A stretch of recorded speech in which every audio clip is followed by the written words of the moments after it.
Hello students, welcome to our YouTube channel commerce with Kanojia ma'am. Students, आज की जो हमारी वीडियो है, जो हमारी सीरीज़ चल रही है बिजनेस लॉ की, जिसमें हम एक कंप्लीट वीडियो में कंप्लीट चैप्टर कंप्लीट करवा रहे हैं। तो आज का जो वीडियो है रहेगी हमारी, वो चैप्टर 14 की रहेगी, जिसका नाम है consequences of breach of contract. यानी कि कॉन्ट्रैक्ट को तोड़ने के कौन कौन से तरीके हैं, वो हम इसके अंदर पढ़ेंगे। ठीक है, अब देखिए, what is breach of contract. Contract की ब्रीच के मतलब क्या है। ब्रीच करना, एक contract gives rights to rights and obligation. एक कॉन्ट्रैक्ट बनता है तो कुछ राइट्स अधिकार बनते हैं, उसके अंदर कुछ उत्तरदायित्व बनते हैं। When the obligation under a contract have been perform the contract terminate. अगर जो उत्तरदायित्व पूरे कर दिए जाते हैं तो वो जो कॉन्ट्रैक्ट खत्म हो जाता है, टर्मिनेट हो जाता है। एक contract is discharge only by performance of obligation.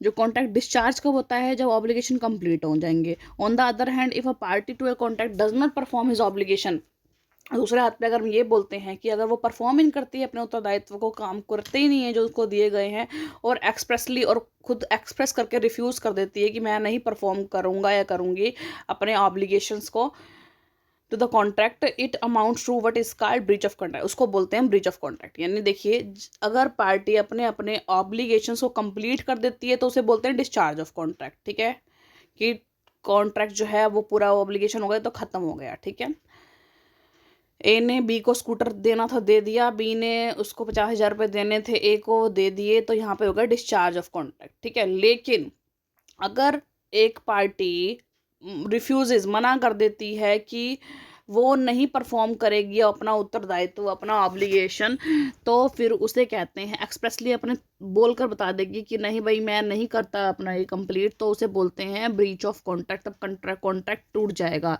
तो सामने वाली पार्टी भी अपना ऑब्लिगेशन कंप्लीट करने के लिए यहाँ पर बाध्य नहीं होगी। ठीक है, तो जैसे कि एग्जांपल लेते हैं, अगर ए ने बी को स्कूटर देने से मना कर दिया, एक्सप्रेसली अपने मुंह से बोल के कि नहीं मैं नहीं दूंगा, अपना स्कूटर मेरे को भी चाहिए होता है, तो फिर ये यहाँ क्या हो जाएगा, अपने आप ही ये कॉन्ट्रैक्ट ब्रीच हो जाएगा, टूट जाएगा। In the case of breach of contract, the party who does not or refuses to perform his obligation is called the defaulting party, where the other party is known the aggrieved party. यानी जिसने खुद ने मना किया है अपना obligation complete ना करने से, वो कहलाती है डिफॉल्टिंग पार्टी, क्योंकि वो उसने डिफॉल्ट किया है, यहाँ पर उसका जो परफॉर्म करना था उसमें वो डिफ़ॉल्टर हो गई। ठीक है, और जिस पार्टी के अगेंस्ट उसने डिफ़ॉल्ट किया है, काम नहीं किया, सामने वाली पार्टी अग्रीव्ड पार्टी होगी, क्योंकि उसको वहाँ से डैमेज भी हो सकता है, उसको कोई लॉस भी हो सकता है।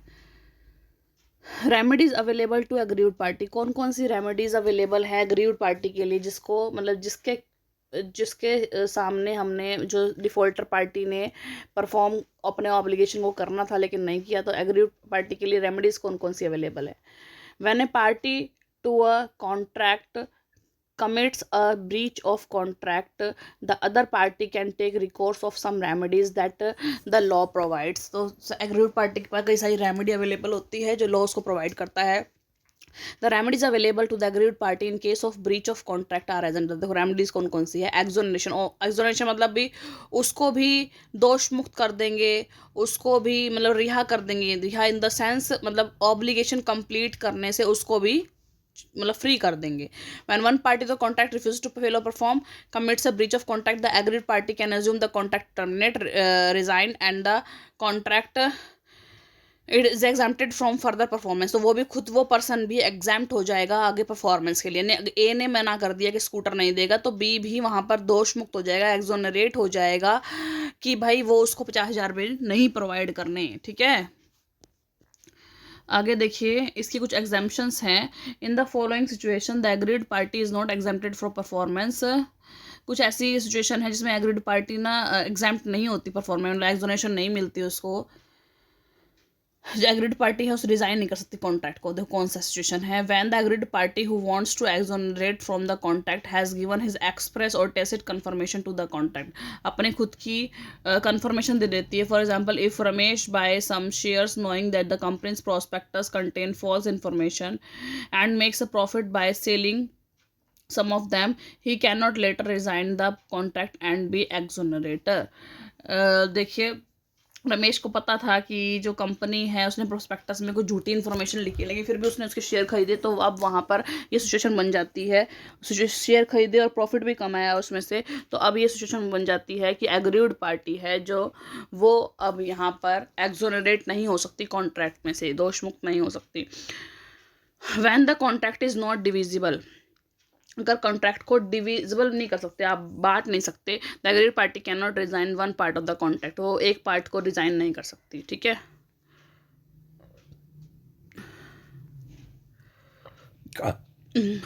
Without the fault of parties to the contract the circumstances changes. देखो, without the fault of the parties की कोई भी पार्टी, ना ए हुई ना बी का फॉल्ट है ना ए का फॉल्ट है, ठीक है। सर्कमस्टांसेस अपने आप चेंज हो गई, परिस्थितियां इस प्रकार चेंज हो गई, and is no more possible for the parties to go back to the old state, और अब पार्टीज की ये मतलब बस में नहीं है कि वो पुरानी स्टेट में वापस जा सकें। The agreed party can not be exonerate from this, तो इसलिए एग्रीड पार्टी एक्सोनरेट नहीं हो सकती अपने परफॉर्मेंस से, ठीक है। अगला है when the contract is in state of change with the entrance of third party and the third party has lawfully and in good faith, जब कॉन्ट्रैक्ट है इस स्टेट के in the state of change के state में है, with the entrance third party आई और जो कॉन्ट्रैक्ट है उसमें कुछ चेंज हुआ, and third party has lawfully and in good faith, third party आई है वो लॉफुल है और गुड है फेथ में, अपनी मतलब सही तरीके से आई है, उसका कोई गलत मंशा नहीं है। Acquire the right of performance of whole, उसको राइट मिलेगा परफॉर्मेंस पूरा कंप्लीट करने का, और as a part of the contract या फिर पार्ट ऑफ कॉन्ट्रैक्ट मिलेगा। The agreed party can not be, इस टाइम पे एग्रीड पार्टी एक्सोनरेट नहीं कर सकती क्योंकि थर्ड पार्टी का गुड फेथ में आई है थर्ड पार्टी, तो यहाँ से अगर देखो चेंज हो गया है तो कॉन्ट्रैक्ट में चेंज आएगा, क्योंकि पहले दो पार्टी थी, एक नई पार्टी ने एंटर किया है, लेकिन वो गुड फेथ में किया है, तो वहाँ पर इसमें उसको कोई भी मतलब कि वो अपनी एक्सोनेट नहीं हो सकता दूसरी एग्रीड पार्टी इस कॉन्ट्रैक्ट से। आगे देखिए और क्या मिलेगा एग्रीड पार्टी को, क्लेम फॉर डैमेज। अगर देखिए एक पार्टी दूसरी पार्टी के रिफ्यूज़ करने से, ऑब्लिगेशन को कंप्लीट करने से रिफ्यूज़ करने से अगर उसको कोई डैमेज होता है, तो वो पार्टी सामने वाली पार्टी को वो डैमेज क्लेम मतलब देना पड़ेगा उसको, ठीक है। यानी ए ने बोला था कि मैं 20 तारीख को तेरे को स्कूटर प्रोवाइड कर दूंगा और तू मेरे को 50,000 रुपये दे दियो, लेकिन ए अब मना कर गया, तो अब आने वाले टाइम में उसने पहले सोचा था पुराना स्कूटर ले लूँगा 50,000 में मिल जाएगा, लेकिन अब उसको एमरजेंसी में, क्योंकि उसको क्या करना था, ट्यूशन जाना था, ठीक है। ट्यूशन के लिए अब नई उसको एक्टिवा खरीदनी पड़ेगी या फिर कोई भी जो भी है स्कूटर खरीदना पड़ेगा, तो उसके अब एक एमरजेंसी में नई स्कूटी खरीदना या स्कूटर खरीदना, तो उसको ज़्यादा पैसे लगेंगे, तो वहाँ से उसका क्लेम उसको देना पड़ेगा, ठीक है।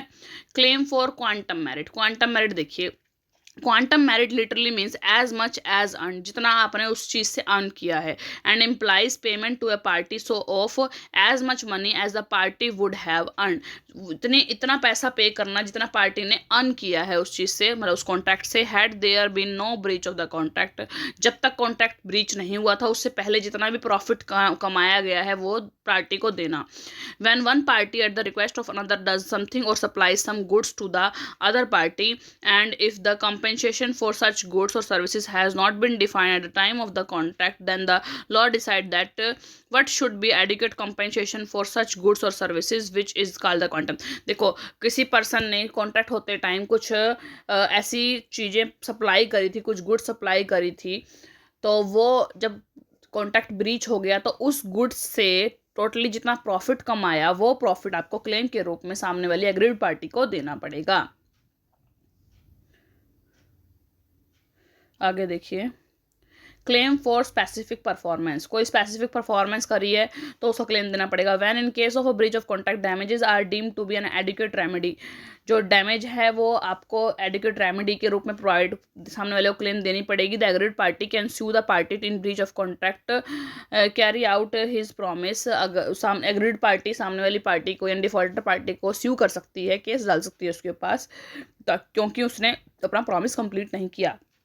In other words, the party in breach can be lawfully bound to perform as per the terms of the original contract. Party bound होगी जैसे ओरिजिनल कॉन्ट्रैक्ट के अंदर परफॉर्म करने को बोला था वो करने के लिए. This is direction by the court for the specific performance of the contract at the suit of the agriculture party. जो स्यू मतलब एग्रीड पार्टी ने जो किया है स्यू, उसके तो उसे कोर्ट डायरेक्शन देगी कि भाई ये आपको काम करना पड़ेगा. For example, A is looking for a house in a locality for his resident and finds one.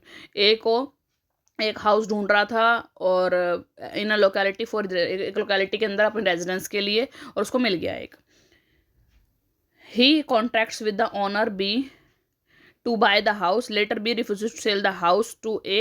In this case, damages from B for such a breach of contract are not an adequate remedy for A, because damages will not be enable A to have the type of house he wants in the locality. In such situation, A can appeal to the court for the specific performance of the contract. तो देखिए, ए ने जैसे घर में चाहिए था उसको ढूंढ लिया और बी से कांटेक्ट किया घर मुझे बेच दे, लेकिन आने वाले टाइम पे बी मना कर गया. तो सिर्फ यहाँ पर डैमेजेस नहीं क्लेम होगी, यहाँ स्पेसिफिक डैमेज क्लेम होगा, क्योंकि सेम टाइप का घर उसको और कहीं नहीं मिलेगा जैसा वो उसने चाहा था. ठीक है. Claim for injunction. इंजंक्शन का क्लेम देखिए. An injunction is mean of claiming specific performance where such performance involving restraining a party from doing what is he has promised not to do. देखिए, इंजंक्शन का क्या meaning होता है? Claiming specific performance, specific performance का claim लेना. Where such performance involve, जिस performance के अंदर क्या होगा? रिस्ट्रेनिंग ए पार्टी, एक दूसरी पार्टी को रोक रहे हैं from doing what he has to promised not to do, कि जो उसने प्रॉमिस किया था वो नहीं करूंगा तो उसके लिए रोका जा रहा है. It is negative order by the court that restrain a party from doing something. ये नेगेटिव ऑर्डर है कोर्ट का कि जो एक पार्टी को मना कर रही है ये चीज़ नहीं करनी है आपको. For example, A is a singer who contract to perform twice a week in a theatre for 2 months. 2 month के लिए कॉन्ट्रैक्ट किया है ए ने कि एक थिएटर के अंदर ट्वाइस वीक मतलब एक वीक में 2 बार परफॉर्मेंस देगा. And not to perform in any other theatre in town during this period. In 2 month के अंदर कोई भी थिएटर में टाउन के अंदर परफॉर्म नहीं करेगा. After the 5th night she is absent. वो जो मतलब लड़की होगी सिंगर, वो एबसेंट 5th नाइट में. The owner of the theatre is entitled to damage from A in this case. तो इस टाइम पे वो ओनर जो था थिएटर का वो उसे डैमेज क्लेम कर सकता है.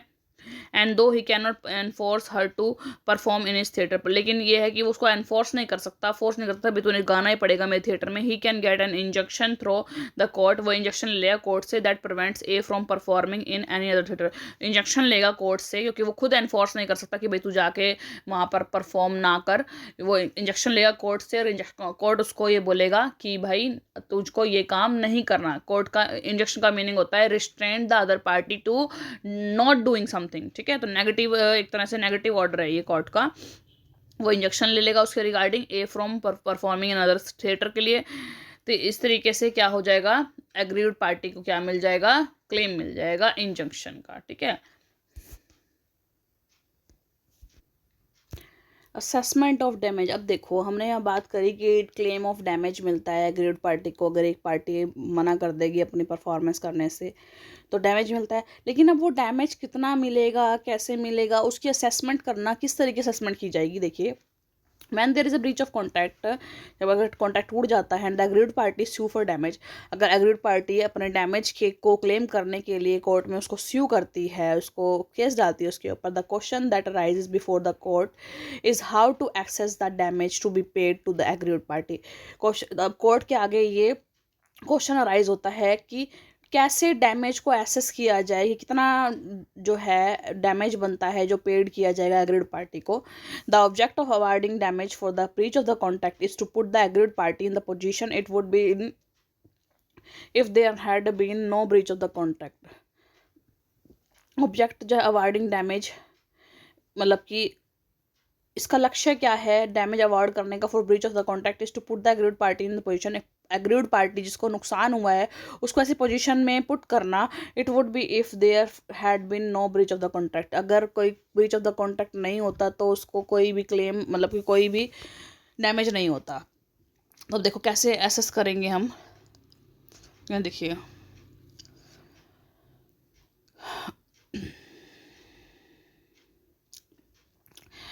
In this case, Justice Alderson observed that where two parties have made a contract which one of them has broken, अगर दो पार्टियों ने कॉन्ट्रैक्ट बनाया है, एक ने तोड़ दिया, damage which the other party ought to receive in respect of such breach of contract should be such as may fairly and reasonably be considered as arising naturally, मतलब naturally जो डैमेज बनता है वो उसको पे किया जाएगा, और such as may reasonably be supposed to have been in the contemplation of the both the parties at the time they made the contract. दोनों जब वो उन्होंने जो कॉन्ट्रैक्ट बनाया था उस टाइम पे जो भी कॉन्टेम्पलेशन होता है पार्टीज का, वो जो वो एकदम से वो उस टाइम ही सोच के रखें कि अगर एक बंदा इस चीज़ को मना कर देगा तो इसके रिगार्डिंग ये जो है मतलब क्लेम होगा, ठीक है। Damages that constitute the basis of section 73 and 74 of the Indian contract act, the rules given in the sections are as follows. First, in case of breach of the contract the aggrieved parties entitled to such damages that arises naturally from such breach, उस breach के मतलब कि उस contract के टूटने से naturally जो चीज़ जो डैमेज अराइज हो रहा है वो, that were in the knowledge of the parties as being payable in the event of breach of the contract, या फिर वो डैमेज वो हो सकता है जो उन दोनों पार्टीज को पता हो कि अगर ब्रीच ऑफ द कॉन्ट्रैक्ट होगा तो ये डैमेज इस बंदे को पे करना पड़ेगा, ठीक है, मतलब पहले से ही जो मतलब सेट किया हुआ हो जो damage. Such compensation is not to be given for any remote or indirect loss or damages sustained by reason of the breach. ऐसे compensation is not to be given for any remote, मतलब ऐसे compensation कोई भी दूर की और indirect loss or damage sustain by reason of the breach, भाई ऐसे कोई भी उन चीज़ों को नहीं दिया जाएगा जो उससे दूर पड़े हों, या फिर कोई भी डैमेज जो रीजन का वो ब्रीच का रीजन बना है उस चीज़ों को नहीं दिया जाएगा। इन estimating the loss or damage arising from the breach of the contract, the means which existed for remedying in the inconvenience caused by the non performance of भाई जो inconvenience उन्होंने भाई फेस करी है कॉन्ट्रैक्ट के ब्रीच होने पर, उस इनकन्वीनियंस का जो भी रेमेडी बनेगी वो पे करना पड़ेगा, ठीक है। अब देखो जो डैमेजेस होती हैं वो कई टाइप्स की हो सकती है, like ordinary damage, special damage, damages for loss of reputation, nominal damage etcetera. Different situation call और फॉर डिफरेंट रूल्स और एनफोर्सिंग सच डैमेजेस। देखिए kinds and types of damage, कितने टाइप की डैमेज होती है। जनरल डैमेज होती है, स्पेशल डैमेज होती है, एग्जाम्पलरी और विंडिक्टिव डैमेज होती है, नॉमिनल डैमेज होती है, लिक्विडेटेड डैमेजेस एंड पेनल्टी होती है, इंटरेस्ट एज डैमेजेस। देखिए ये डैमेज हैं, ये टाइप ऑफ डैमेज है। एग्जाम्पलरी में जो डैमेज आते हैं वो आते हैं on breach of the promise to marry और breach of the promise that is emotional shock. ऐसा मतलब कि देखो किसी ने एक मतलब एक दूसरे को मैरी करने का प्रॉमिस किया बट वो आगे जाके तोड़ दिया, तो वैसे तो देखो मान लो लड़की की शादी है, लड़की से लड़के ने उसको शादी करने से मना कर दिया। एक तो प्लस में जो उसने शादी की तैयारी कर ली थी सब कुछ, ठीक है, जो पैसे लगे उसके वो, प्लस में उसका मेन जो ज़्यादा डैमेज हुआ वो हुआ इमोशनल वो इमोशनल शॉक लगा उसको, तो उस चीज़ का लॉस अलग होता है और पैसे का लॉस अलग होता है, ठीक है। और bank dishonouring a cheque when there is a balance in the customer's account, bank ने एक पर्सन का चेक डिसऑनर कर दिया, चाहे उसके पैसे उसके अकाउंट में बहुत सारे पैसे पड़े हुए थे, तो क्या हुआ उसके रेपुटेशन पे एक तरह से चोट लगी, तो रेपुटेशन गई उसकी, भाई इसका जो है बैंक ने चेक डिसऑनर कर दिया कि भाई पैसे नहीं होंगे अकाउंट में, ऐसा समथिंग तो उसकी रेपुटेशन पे हर्ट हुआ, ठीक है। तो ये चीज़ें क्या है जो चीज़ पैसों से नहीं मापी जा सकती, एग्जाम्पलरी डैमेजेस हैं। अगर देखिए चलो सारे डैमेजेस हम पढ़ते हैं, 1 2 3 4 5 6 डैमेजेस हैं। बस जनरल डैमेज देखो क्या होगा, when a contract is broken the natural and direct loss suffered by the agreed party is called general damage. देखो एक कॉन्ट्रैक्ट टूट गया, जो रियल में जो लॉस हुआ वो क्या हो गया, एग्रीड पार्टी ने जो भी रियल में लॉस जो वहन किया वो क्या कहलाएगा, जनरल डैमेज, ठीक है। एग्जांपल कर लेते हैं, A makes a contract to procure 50 bags of wheat from B, on the day of delivery B fails to deliver A for the procurement for the wheat from the open market. तो देखो 50 bag का उसने promise किया था B ने कि ए को provide कर दूंगा, लेकिन बी ने एट द टाइम पे मुकर गया और फिर उसको वही सेम बैग मार्केट से उठाने पड़े, तो उसको 200 रुपये एक्स्ट्रा देने पड़े, तो 200 रुपये जो एक्स्ट्रा गए वो हो गया सिंपल जनरल डैमेजेस, जो कि एग्रीड पार्टी डिफॉल्टर पार्टी से ले लेगी, ठीक है। स्पेशल डैमेजेस देखिए, a loss that arises out of special circumstances prevailing at the time of the breach of the contract is called special। देखो, एक जो लॉस स्पेशल सर्कमस्टांसिस पे आता है, स्पेशल सर्कमस्टांसिस जो आती है ब्रीच ऑफ द कॉन्ट्रैक्ट में, तो वो स्पेशल डैमेज कहलाता है। That include damages other than those arising from the breach of the contract. कुछ अलग डैमेजेस होती हैं जो ब्रीच ऑफ कॉन्ट्रैक्ट के टूटने से आती है, उससे अलग होती है। Special damages can be claimed only if दे में reasonably be supposed to have been in the contemplation of the parties at the time of making the contract, making of the contract as the probable result of the breach of the contract. देखिए, special damage भी claim कर सकते हैं, तभी कर सकते हैं only if they may reasonably be suppose to have been contemplation of the parties at the time of making the contract. देखो, जब उन्होंने कॉन्ट्रैक्ट बनाया था उस टाइम पे एक स्पेशल डैमेज को दिखाया था कि अगर ये होगा तो हमें ये चीज़ पे करनी पड़ेगी, ठीक है। And it has been agreed that such damages would be payable by the defaulting party, और ये भी बताया था कि भाई ये डिफॉल्टिंग पार्टी ही पे करेगी, ठीक है। The following are situation in which the agreed party is entitled to such damage. देखो, कॉन्स्टिट्यूशन है, एग्रीड पार्टी को भी कुछ डैमेज जो है पे करनी पड़ेगी। Special damages can be claimed only if there is a special loss for the agreed party. कुछ स्पेशल लॉस हुआ होगा तभी स्पेशल जो है डैमेज मिलेगा। Both the parties to the contract are in the known of the special circumstances leading. उसको special circumstances का दोनों पार्टीज को पता होना चाहिए। The contract envisages the payment of special damages. Contract के अंदर प्रॉपर पता होना चाहिए कि ये स्पेशल डैमेज ये होगा और इसके स्पेशल सर्कमस्टांसेस होंगे। The damage is the natural result of the prevailing circumstance. जो डैमेज है वो नेचुरल रिजल्ट होना चाहिए सर्कमस्टांसेस का, जो अभी इस टाइम पे मतलब जब वो रीच हुआ है उस टाइम पे जो प्रिवेलिंग परिस्थितियाँ होंगी, सर्कमस्टांसेस होंगी, उसमें जो नेचुरल रिजल्ट होता है उससे जो डैमेज होता है तो वही स्पेशल डैमेज के रूप में क्लेम किया जाएगा, ठीक है। देखो, example B, contract with railway company transport fodder to a destination where a cattle fair is going to be held.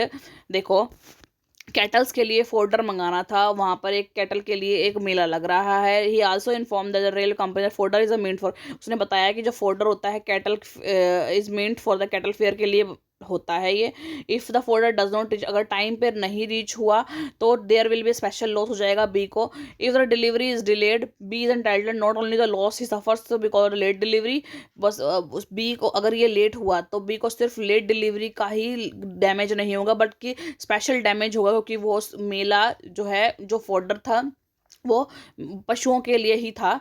But can also claim the profit he would not made by selling the फोर्डर in the cattle fair. जो cattle fair में उसको फोर्डर को बेच कर profit मिलता वो भी उसको पाने का हकदार होगा। वो स्पेशल क्या हो जाएगा, स्पेशल डैमेज, ठीक है।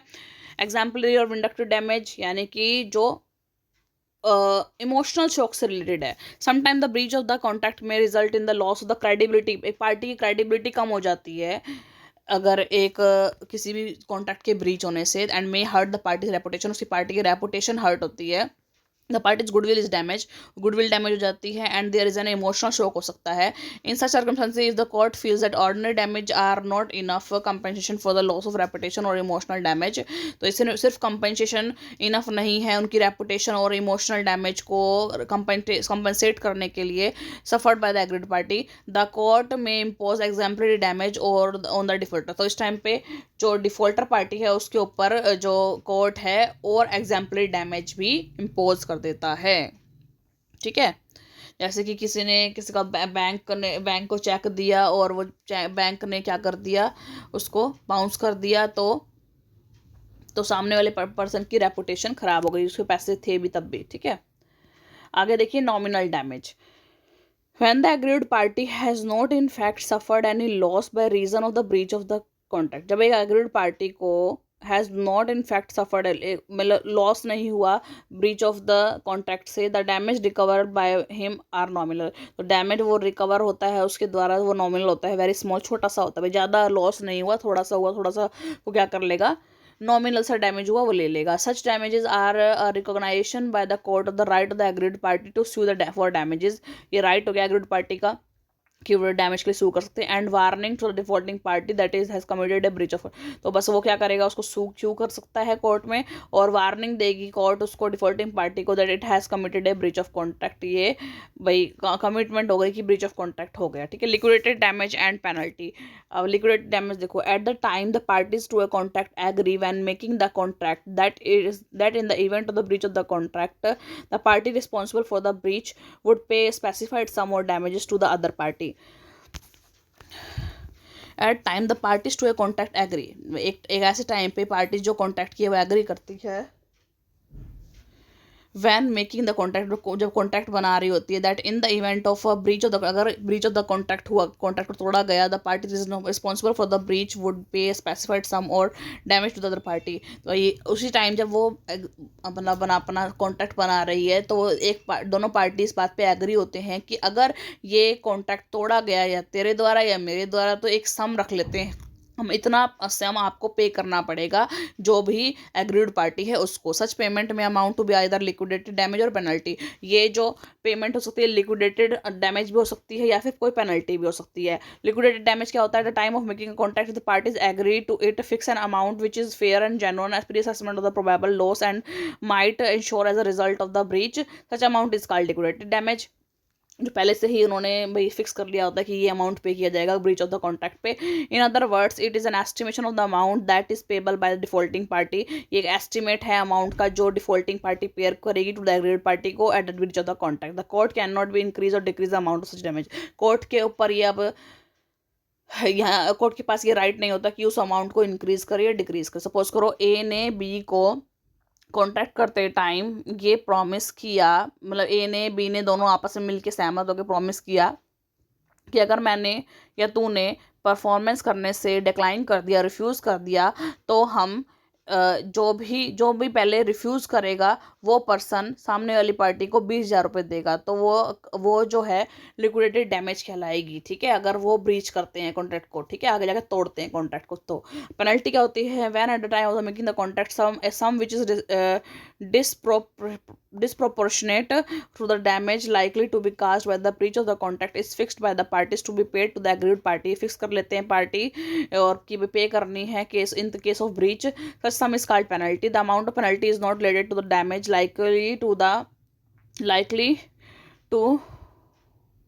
likely to be caused to aggrieved party in case of breach, but it is disproportionately more and is fixed with the view to ensuring the performance of the contract। The court reserves the right to reduce the amount of the penalty if it feels to be unreasonable। देखो दोनों में difference क्या है, liquidated damage penalty में दोनों same ये है कि भाई दोनों प्री फिक्स किए जाते हैं। जब कॉन्ट्रैक्ट बन रहा होता है तभी ये एक सम देख लेते हैं कि इतने रुपए अगर कॉन्ट्रैक्ट को ब्रीच किया जाएगा तो हम जो एग्रीड पार्टी को दिए जाएंगे डिफॉल्टर पार्टी के द्वारा। डिफरेंस ये है कि जो लिक्विडेटेड डैमेज है उसमें कोर्ट के पास कोई राइट नहीं होता कि इस अमाउंट को डिक्रीज और इंक्रीज करे। पेनल्टी में कोर्ट के पास राइट होता है कि इस अमाउंट को इंक्रीज और डिक्रीज कर सकें, ठीक है, अगर कोर्ट को लगता है कि अनरीजनेबल है ये प्राइस, ठीक है। अब देखिए ये मैंने डिफरेंस देखो यहाँ पे मैंने बताया था, वैसे इसमें डिफरेंस दे रखा है लिक्विडेटेड डैमेज और पेनल्टी में। basis of difference object, the liquidated damage, the object is to save the aggrieved party from loss in case of breach of contract। aggrieved party को loss से बचाना अगर breach of contract होता है। इसका penalty का object is to intimidate the promisor to perform his promise under the contract, कि भाई इंटीमेट करना प्रोमिजर को, जिसने प्रॉमिस किया था काम करने का, उसको इंटीमेट करो कि वो अपनी प्रॉमिस को कंप्लीट करे, ठीक है।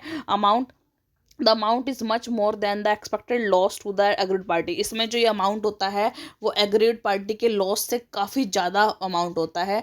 और इस पेनल्टी में the amount is much more than the expected loss to the agreed party, ये भी सेम ही होगा कि मच मोर होता है एग्रीड पार्टी के लॉस से। राइट ऑफ कोर्ट, इसमें कोर्ट के पास राइट होता है कि इस अमाउंट को, इसके पास राइट नहीं होता कि अमाउंट को रिड्यूस और इंक्रीज़ कर सके। पेनल्टी में कोर्ट के पास ये राइट होता है कि उस अमाउंट को रिड्यूस कर सके या इंक्रीज कर सके, ठीक है, अकॉर्डिंग टू द रीजनेबिलिटी, ठीक है। आगे है फिफ्थ था हमारे पास लिक्विडेटेड और डैमेज एंड पेनल्टी लगा सकते हैं। और 6 पॉइंट है इंटरेस्ट एज डैमेज।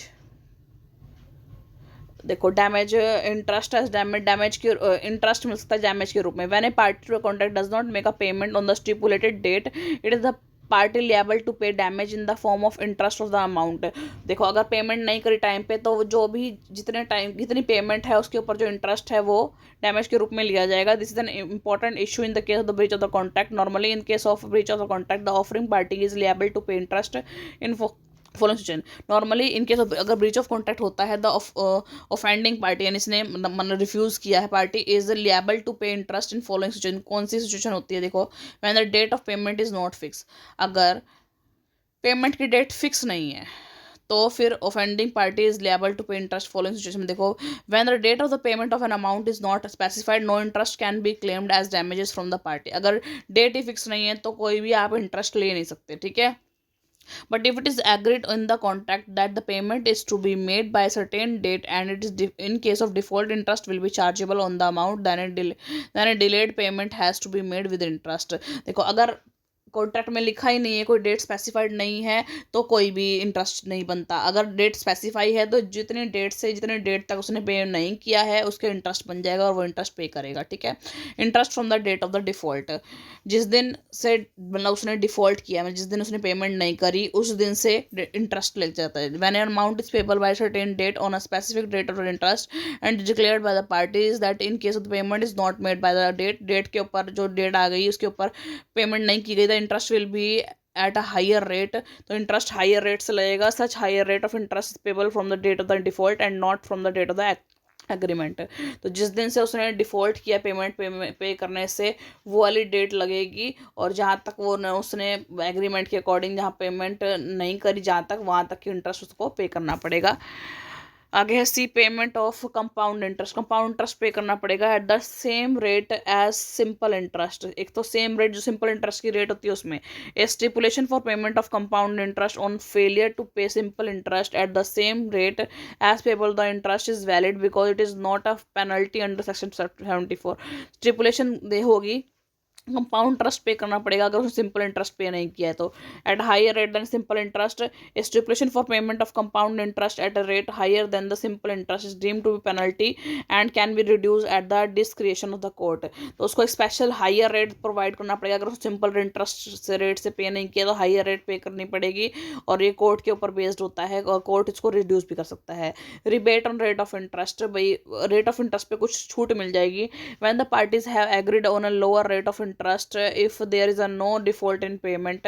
अगर पेमेंट में कोई डिफॉल्ट नहीं हुआ in default in payments occur या फिर हुआ तो a higher rate of interest is not deem to be penalty. तो हायर रेट ऑफ इंटरेस्ट को पेनल्टी के रूप में नहीं दे सकती। For example Ram and Shyam make a contract that if Ram keeps on paying interest on the due date, कि राम जो है ड्यू डेट पर इंटरेस्ट पे करेगा, the rate of interest will B 12% but will be increase 18% in case of default in payment. देखो इन्होंने बोला है कि एक कोई किसी ने किसी से पैसे लिए हैं उधारे तो नॉर्मल रेट ऑफ इंटरेस्ट का 12% चलता रहेगा जब वो टाइम टू टाइम अपने पेमेंट करता रहेगा। और अगर उसने एक भी अपनी किस्त छोड़ी तो अगर उसने डिफ़ॉल्ट किया पेमेंट के में तो 18% उसको रेट से पैसे देने पड़ेंगे। The higher rate of the interest in case of default will be deem to a valid increase and not a penalty. उसको वैलिड इंक्रीज बोलेंगे, पेनल्टी नहीं बोलेंगे।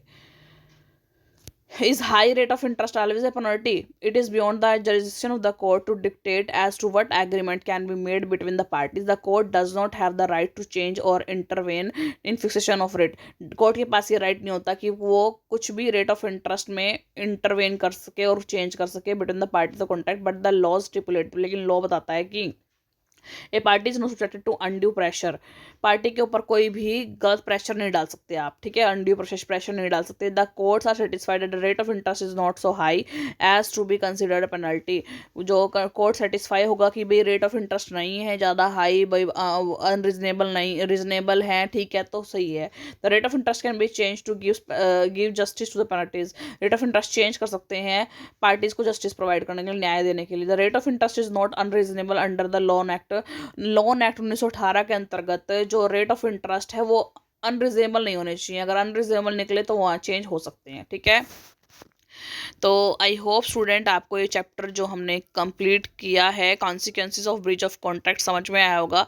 अगर स्टूडेंट आपको अच्छा लगा हो, आपको समझ में आया हो, आपको टॉपिक क्लियर हुआ हो तो ज़्यादा से ज़्यादा मेरी वीडियो को लाइक कीजिए, शेयर कीजिए, कमेंट्स कीजिए, ज़्यादा से ज़्यादा मेरे चैनल को सब्सक्राइब कीजिए। Commerce with Kanojia ma'am. Thank you students.